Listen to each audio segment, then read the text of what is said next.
अवधूत चिंतन श्री गुरुदेव दत्त श्री स्वामी समर्थ महाराज की जय। दिगंबरा दिगंबरा श्रीपाद वल्लभ दिगंबरा। हॅलो, श्री स्वामी समर्थ। स्वागत आहे तुमचं आपल्या आणखी एका नवीन व्हिडिओमध्ये। आजच्या व्हिडिओमध्ये आपण साप्ताहिक गुरुचरित्र पारायणाची मांडणी आपण साधी आणि सोप्या पद्धतीने कशी करावी या संदर्भात माहिती बघणार आहोत। चला तर मग वेळ न घालवता आजच्या व्हिडिओला सुरुवात करूया। या वर्षी दत्त सप्ताह 27 नोव्हेंबर ते 4 डिसेंबरपर्यंत आहे, कारण की 4 डिसेंबरला दत्त जयंती आहे। दत्त जयंतीला आपल्या साप्ताहिक पारायणाची समाप्ती असते, परंतु सांगता ही दुसऱ्या दिवशी म्हणजे 5 डिसेंबरला करायची आहे। दत्त सप्ताहामध्ये जेव्हा आपण गुरुचरित्र पारायण करतो त्यावेळेस 7 दिवसाचं वाचन पूर्ण झाल्यानंतर 8व्या दिवशी गुरुचरित्र पारायणाची सांगता करायची आहे, म्हणजेच उद्यापन हे 8व्या दिवशी करायचं। साप्ताहिक गुरुचरित्र पारायणाची मांडणी अगदी साध्या आणि सोप्या पद्धतीने केली जाते। त्यासाठी तुमच्याकडे दत्त महाराजांची मूर्ती असेल, फोटो असेल तरीही चालेल, आणि जर दत्त महाराजांची फोटो किंवा मूर्ती नसेल तर श्री स्वामी समर्थ महाराजांची मूर्तीही आपण पूजेमध्ये म्हणजे तिची स्थापना करून आपण मांडणी करू शकतो। मांडणीमध्ये कळश स्थापनेसाठी आपल्याला नारळ, विड्याची पानं, फुलं, सुपारी, पैसा एवढ्या गोष्टींची आवश्यकता असते।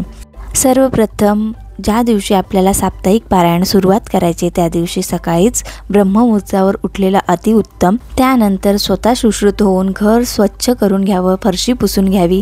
त्यानंतर आपण गुरुचरित्राची मांडणी करू शकतो। सर्वप्रथम आपण ज्या ठिकाणी मांडणी करणार आहोत त्या ठिकाणी पाटाच्या खाली छान अशी रांगोळी काढून घ्यायची। स्वस्तिक, अष्टकमल जर तुम्हाला वाटेल तशी तुम्ही रांगोळी काढू शकता।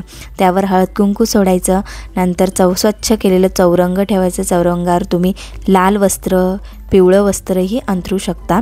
त्यानंतर कळशाची स्थापना करून घ्यायची।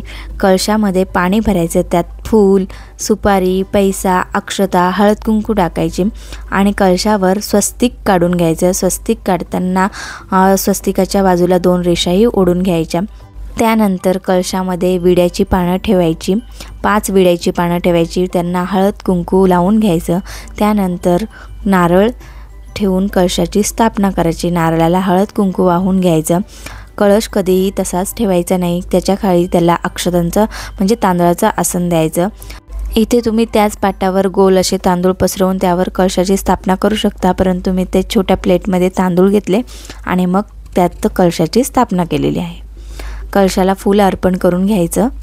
सर्व पूजाविधी करताना दत्त महाराजांचं अखंड नामस्मरण आपण करत राहायचं असतं। त्यानंतर दीप प्रज्वलन करून पूजेला सुरुवात करावी।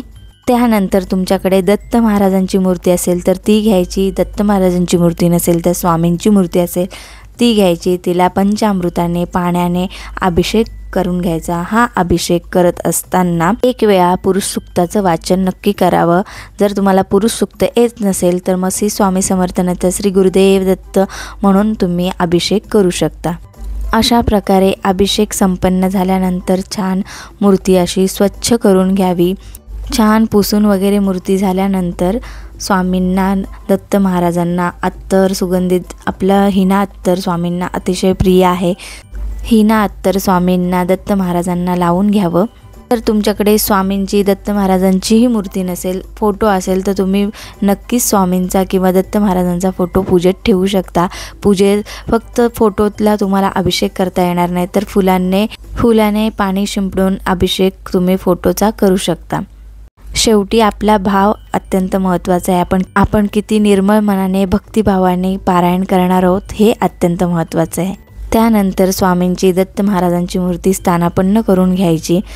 स्वामींना खडीसाखरेचा नैवेद्य अर्पण करायचा, त्यावर एक तुळशीपत्र ठेवून घ्यायचं। पाण्याने भरलेला पेला स्वामी महाराजांसाठी ठेवायचं। त्याचबरोबर आपण नैवेद्य रूपी जे जे आपण ग्रहण करणार आहोत सकाळ दुपार स्वामींना नैवेद्य अवश्य दाखवायचं आहे।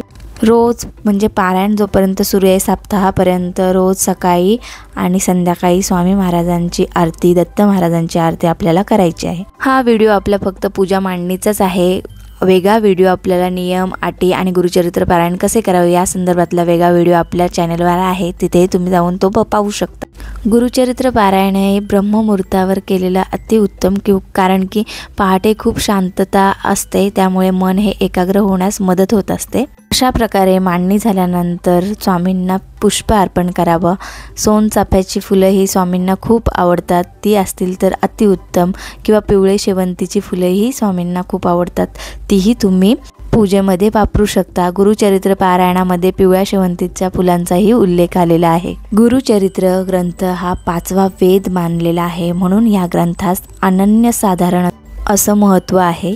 अशी सगळी पूजा मांडणी झाल्यानंतर पूजा मांडणीच्या समोरच दुसरं असं पाठ घ्यावं, कारण गुरुचरित्र पारायण ग्रंथ हा खाली ठेवून हातात घेऊन वाचायचा नसतो, तो एका जागी ठेवायचा असतो। 7 दिवस त्या ग्रंथाला हलवायचं नसतं, म्हणून ग्रंथाची अशी वेगळी मांडणी करायची। त्या पाटावर लाल वस्त्र अंथरून घ्यायचं, त्यावर गुरुचरित्र ग्रंथ ठेवून घ्यायचा।